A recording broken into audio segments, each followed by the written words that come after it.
Professor Guy is a true pioneer in public service research. Her groundbreaking work on social equity and emotional labor is internationally renowned. She has published numerous journal articles and books on those topics. And I'm sure many of you here today are already familiar with her research. Beyond her scholarship, Professor Guy also showed great leadership in our academic community. To name just a few, she served as the president of the American Society for Public Administration and president of the Southern Political Science Association. She also served as the editor for scholarly journals such as Review of Public Personnel Administration and more recently, the Journal of Social Equity and Public Administration. In a lecture today, she'll share her valuable insight with us on social equity. So the title of the lecture today is Toward a More Equitable Public Administration, Social Equity, Diversity, and the Human Side of Governance. I hope you all enjoy this session. Please welcome Professor Mary Ellen Guy.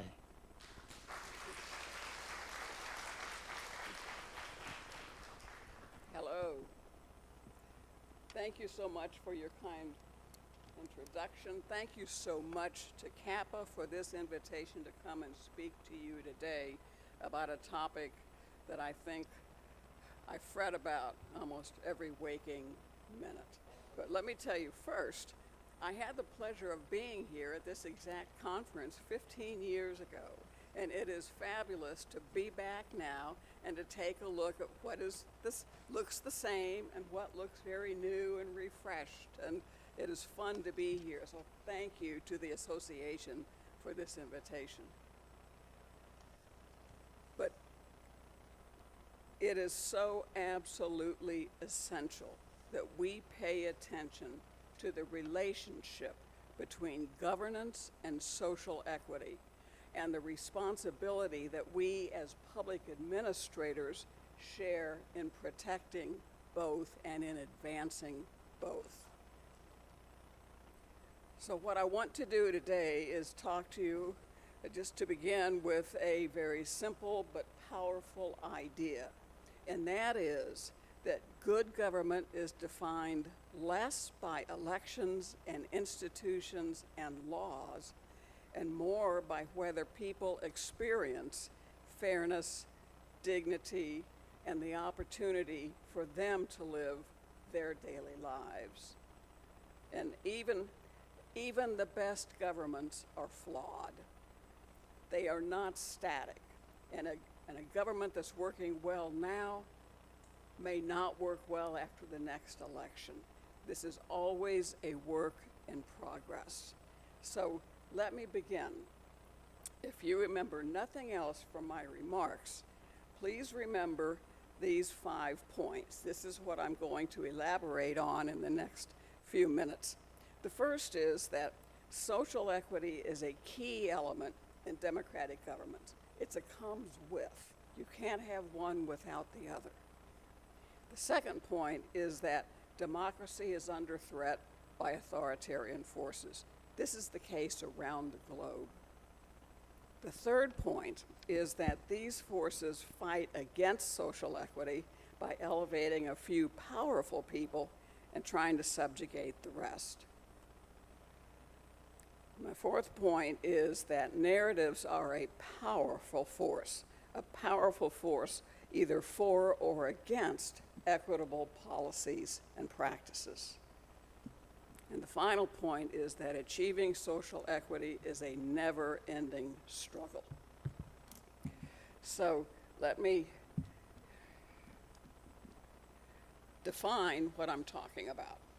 And that is that social equity is the fair and just formation and implementation of public policy, the equitable management and distribution of public services, and the commitment to fairness, justice, and equity in all dimensions of government.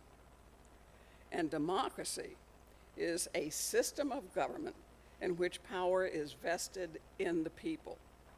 Citizens have the authority to make decisions about how they are governed, either directly or through elected representatives.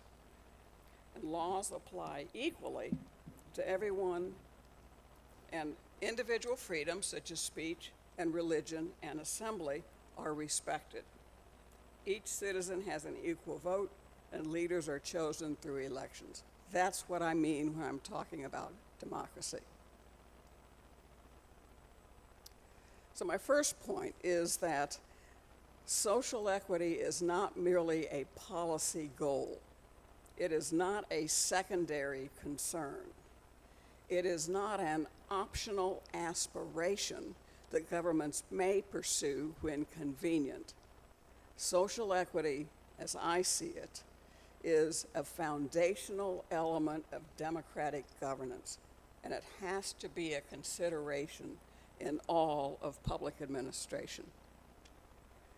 So, this is where we come in. If you are familiar with Luther Gulick's work, when he was asked to come up with some shorthand way of capturing all of the elements of public administration, he developed this acronym, POSDCORB. It's planning, organizing, staffing, directing, coordinating, reporting, and budgeting. At its most basic, democracy is built on the principle that all people possess equal worth, equal rights, and equal voice. But these ideals remain hollow unless they are translated into lived reality. And that's where we come in as public administrators. When people face systemic barriers because of gender or nationality or social class or disability, or whether they are rural or urban, then their formal equality exists only on paper. A democracy does not exist when large segments of the population are excluded from opportunity, from influence, and from fair treatment. So, the way to handle this, and what every administrator can be doing, and the way we need to be teaching our students to make sure that we are advancing social equity in our work, is to ask a question. Ask the question, in terms of planning and organizing, are all points of view being heard before decisions are made? In terms of staffing, do job applicants have equal opportunity to be considered? Do employees have an equal opportunity to be promoted, to gain the training and development they need? In terms of directing and coordinating, are those affected by the programs involved in decisions about where the program is delivered, how it is delivered, when it is delivered? In terms of reporting, this is all about data. We don't know where the inequities exist if we're not keeping track of them. This is why it's so important for government to collect the data, accurate data, and make it transparent and make it available for everyone. And in terms of budgeting, the question is, do budget priorities reflect the values that emphasize equity?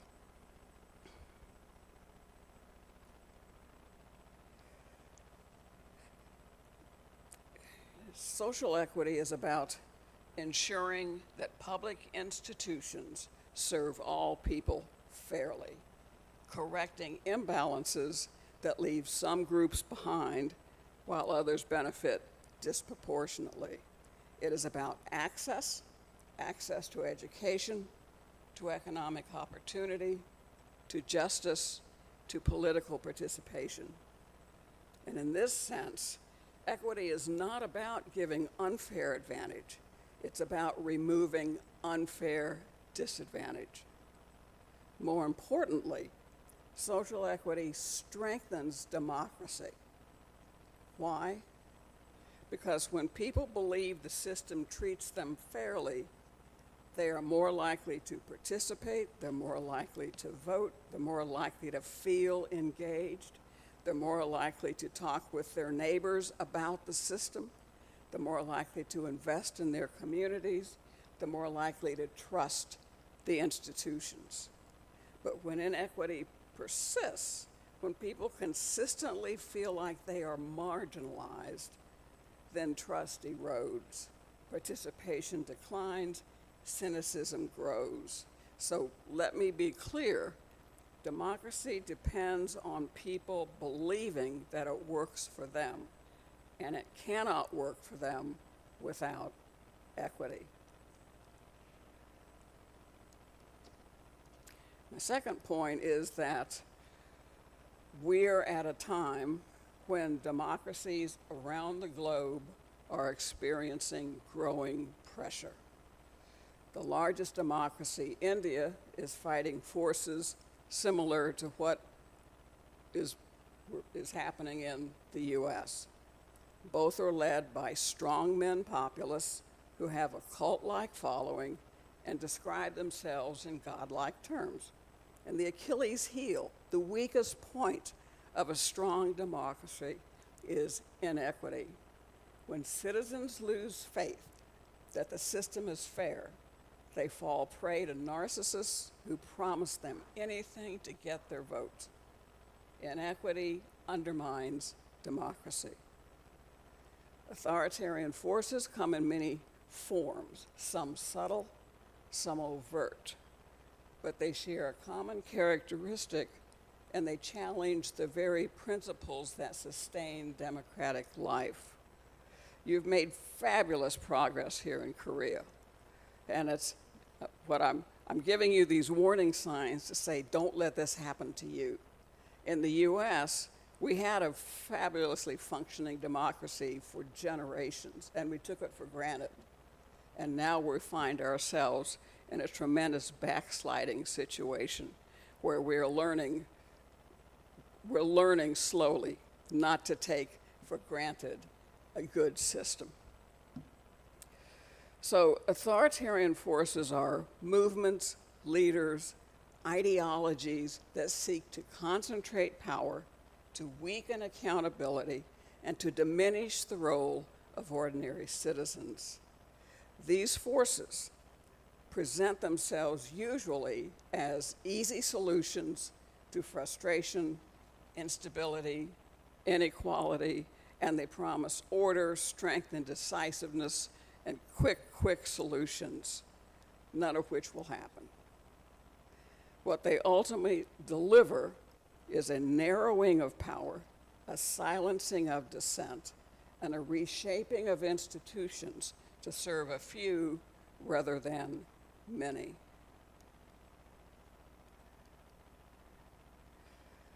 So my message to you is that democracy is not guaranteed. It is not self-sustaining. It requires constant care because there are always headwinds. And when I say democracy is under threat, I do not mean that it vanishes overnight. It doesn't. It erodes gradually through small changes that come to be seen as normal. So let me talk you through 4 signs that we can see when, in the US, we look in the rearview mirror and say, what has gotten us to where we are? One is a weakening of checks and balances. What it's very apparent now is that it is better to have conflict between the branches of government rather than acquiescence. In the US at this time, we're seeing acquiescence from the majority on the Supreme Court and from Congress. It's beginning to change, but that when there are no checks and balances, democracy does not work. A second sign is a diminishing respect for independent regulatory commissions that can make judgments independent of the executive. A third warning sign is a spreading distrust of the processes that ensure fairness, such as what we're seeing in the US when we saw President Trump a year ago fire 17 inspectors general in one tweet. The inspectors general in the U.S. are a job where there's one assigned to each ministry, each federal department, and that person's job is to receive reports of wrongdoing and to investigate them. When the executive does away with those sorts of watchdogs, that's a warning sign. And then the fourth sign is a growing tolerance for unequal treatment, such as we see when government stops collecting data or stops making it transparent, when it stops tracking inequalities in the workforce or income disparities. Without data, those who are disadvantaged, they cannot even make a credible claim that they are treated unequally. Data is so important. So these changes happen in small steps, but taken together, they fundamentally alter the character of government. This is what is threatening American democracy today, and I do not want to see it happen here.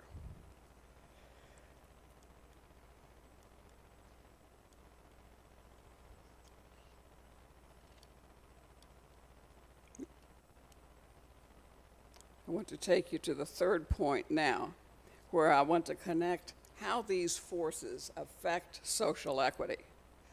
It is direct and it is profound that authoritarian systems oppose social equity because their rule relies on inequality.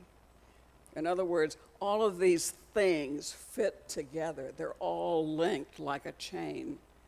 These systems elevate a narrow concentration of power, either in families or small in-group or wealthy business owners.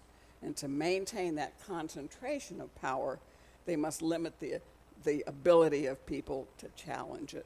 Challenge is, it's not fun, it's protest, but in fact, it's the healthiest thing that happens in a democracy. So you can end up, that's not what I wanted.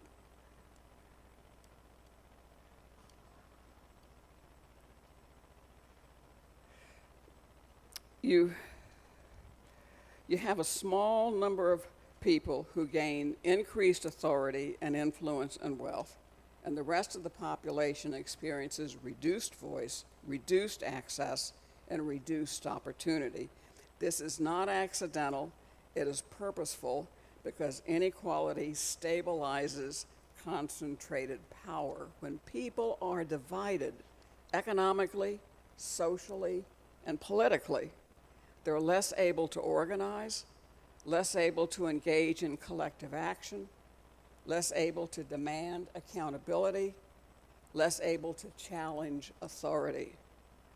In contrast, social equity empowers people. It strengthens participation. It strengthens voice, and it raises expectations of fairness. It reinforces the idea that power resides not in the leader, but with the people themselves. And that is precisely what authoritarian systems cannot tolerate. So they act in ways that undermine equity. They weaken protections for vulnerable populations. They control who make decisions. They diminish transparency so they can hide how money and benefits are being distributed. They shape institutions to serve loyalty rather than fairness. In doing so, they substitute the democratic promise of shared governance with a system of selective privilege that subordinates most people. And that takes me to the fourth point. Keep in mind, these transformations, this is what we've learned in the US, these transformations do not occur openly. Authoritarians do not openly argue that they oppose fairness or want inequality. Instead, they rely on something far more subtle and powerful, and that is the narrative. If any of you have friends in the marketing profession, that the marketers know narratives so much better than public administrationists know it. It's time for us to take lessons from our marketing friends. Narratives define problems and shape how people think about policies, institutions, and how they think about each other. Narratives influence what people think of as fair or unfair, necessary or dangerous, possible or impossible. And in particular, these authoritarian forces use narratives that undermine support for social equity. So here are some common patterns. One narrative reframes equity as unfairness. Policies designed to address inequality are portrayed as favoritism or special treatment. Correcting unfairness is reframed at creating a new injustice. A second narrative creates a mindset of scarcity by claiming that solutions to public problems are zero-sum games where somebody has to lose in order for someone else to gain. People are told that opportunities are limited. The third narrative questions legitimacy.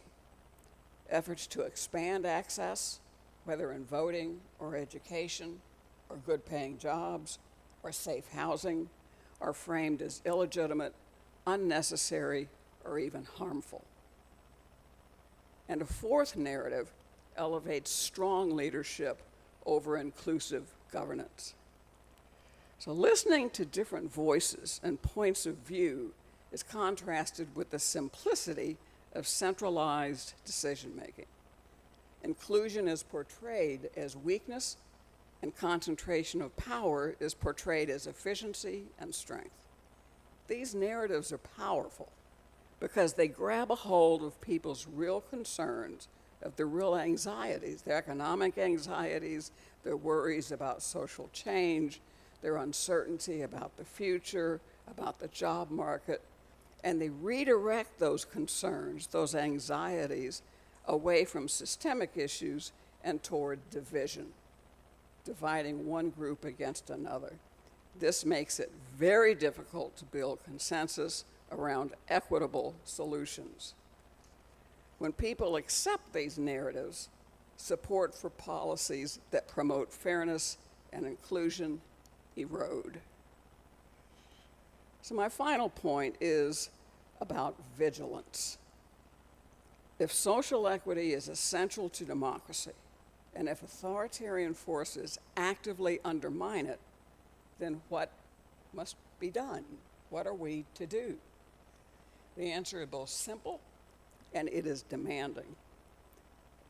It's all about vigilance. It's all about paying attention. Here, in the US, in Europe, in India, in South America, anywhere democracy is trying to succeed, you have to be vigilant.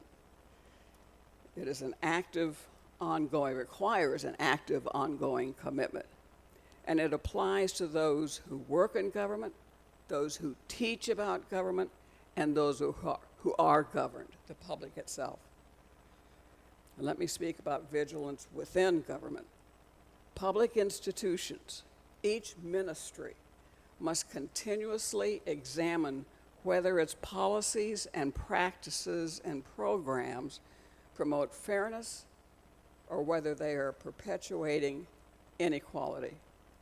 This means always asking those questions and teaching our students to ask these questions.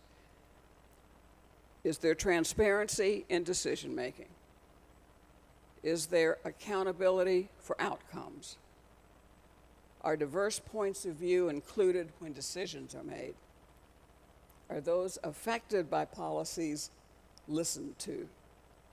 These are the questions programs must ask.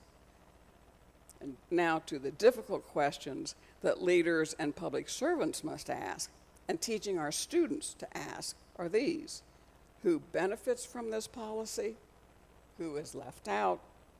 What barriers are present? What barriers are being addressed? As you see from these questions, being committed to equity means moving beyond intention to outcome. Beyond intention to outcome. It's easy to intend equity. It's far more complicated to pay attention to the outcomes and always working on those. Well, that was vigilance within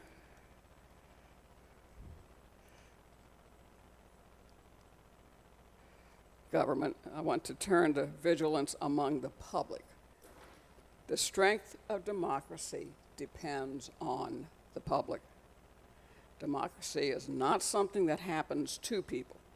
It is something people make happen and something people hold on to, which means paying attention to how power is used, questioning narratives that divide or mislead, supporting institutions that uphold fairness, and engaging in civic life even when it feels difficult or imperfect or inconvenient. It also means recognizing that equity is not a zero-sum game. A more equitable society is not one where some lose and others gain. It is one where the system itself becomes more just, more effective, and more legitimate for everyone. Maintaining democracy is a shared responsibility. It doesn't belong just to the elected official. It doesn't belong just to the heads of the ministries. Preservation of democracy and the pursuit of social equity are fundamentally intertwined. You can't have one without the other. A democracy without equity becomes fragile, susceptible to erosion, distrust, and division. Equity without democratic accountability is not sustainable.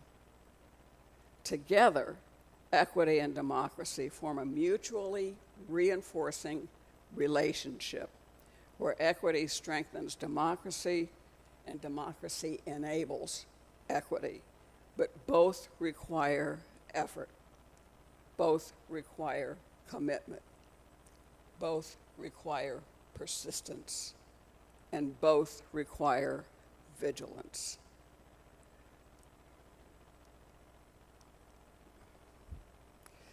The institutions that work best are the hidden ones, those shared beliefs that no one questions.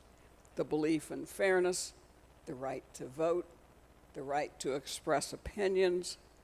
Democracy is like a relay race. This is the way I see it, where one generation passes the baton to the next, meaning passes the norms, the values, and the expectations of what government is supposed to be. So let me offer a closing reflection.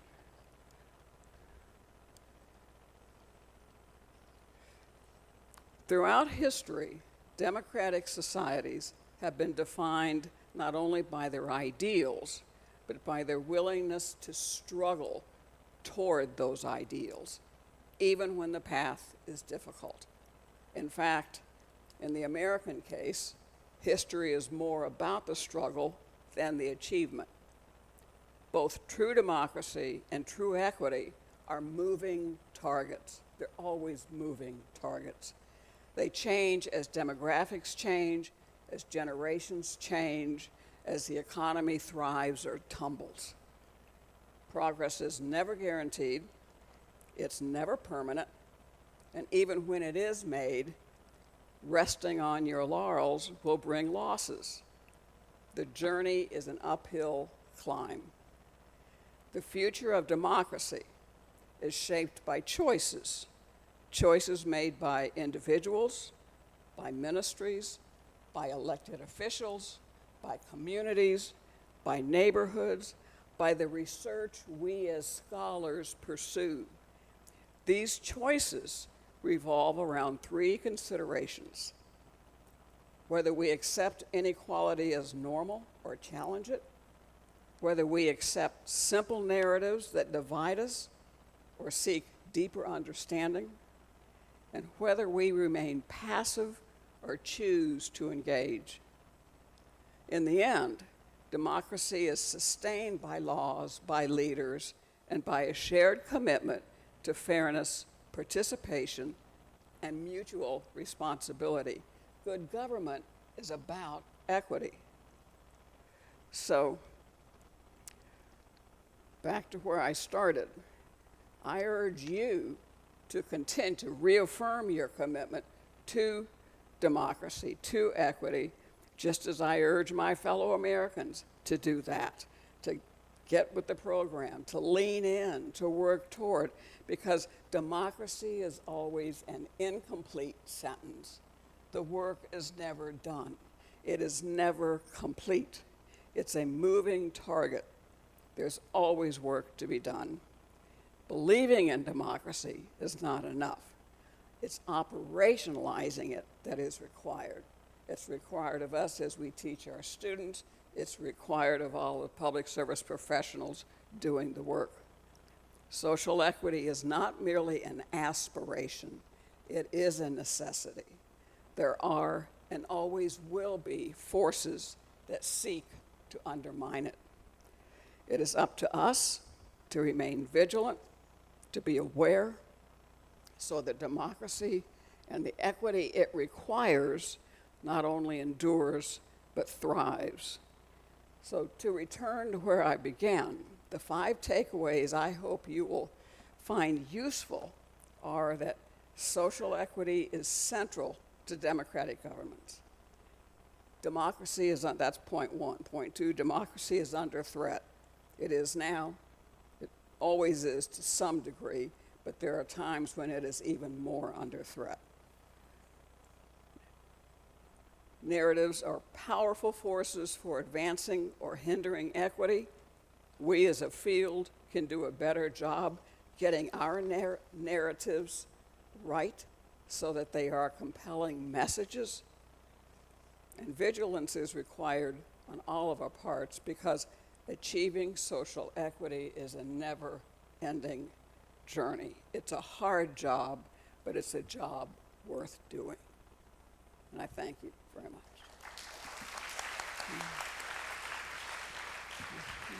Thank you very much, Professor Guy. Now it's time for Q&A. So I'd like to open the floor for questions. Actually, we are running a little late, so I think we only have about 10 minutes. So if you really want to ask a question, raise your hand.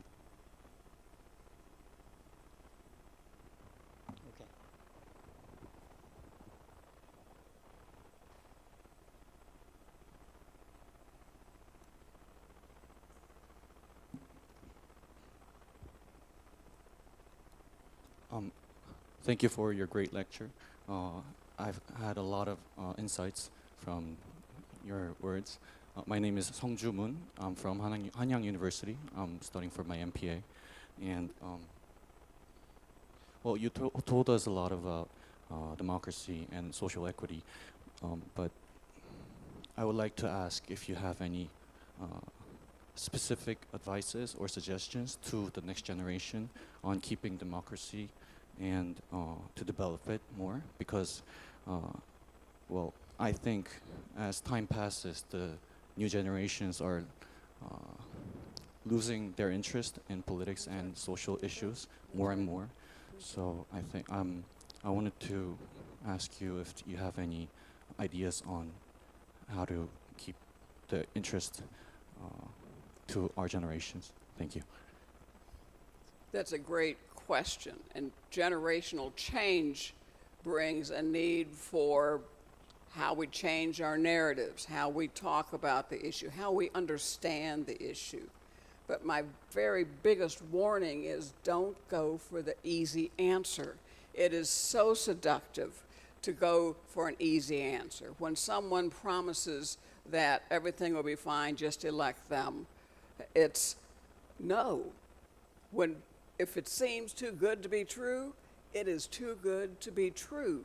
and how to hold on to that awareness that democracy takes work, but and it's never perfect. So you will always it's easy to find where the inequities are, but it's so important to shine the light on the pieces that work and say, I want more of that. And it's certainly in the U.S. there's been such discouragement. There are terrible problems. College graduates now are having a double of a time finding a job. And the easy answer is, oh, well, we need a different form of government. We need a strongman president who will just dictate things. Well, it doesn't work. It works just long enough to get elected, and then they crash the entire system. Stay away from the seductive, easy answer. Think hard, work hard, talk to people. Thank you so much. Sure. Okay, next question. Over there. By the way, I got a message from Professor Song of the Kappa president. He said he didn't make it to this session due to other event. So please excuse his absence.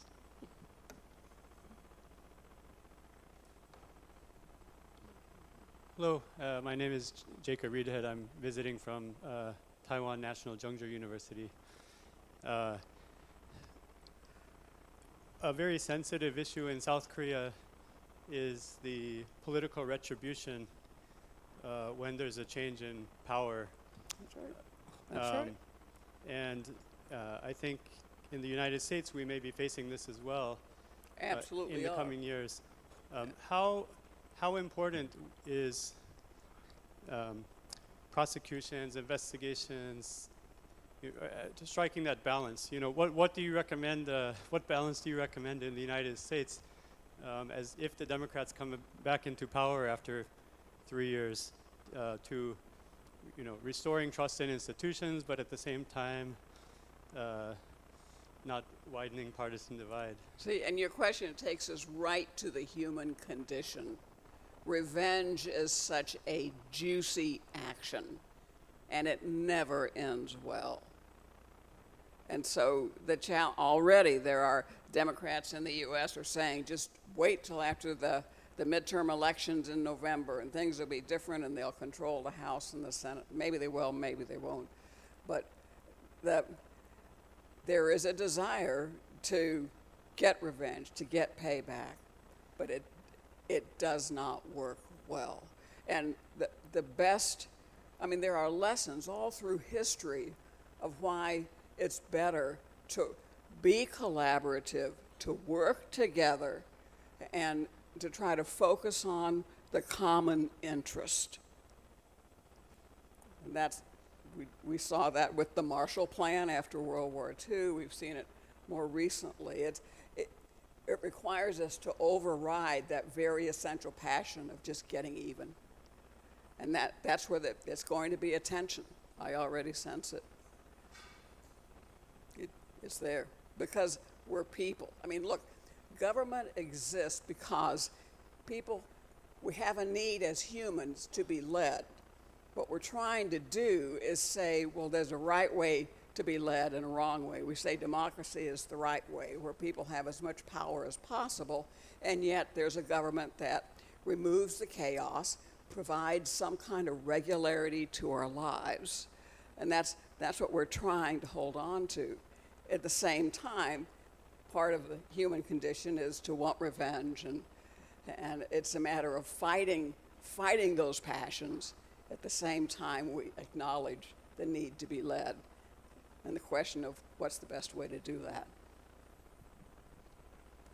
Okay, over here. Roseanne, all right.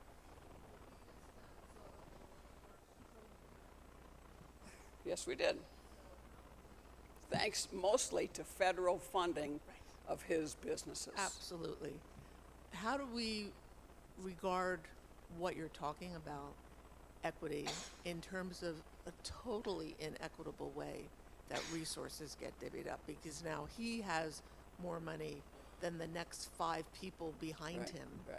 And Wait, they have more money than the next 90%. So how can we reconcile those inequities with what you're talking about? yeah.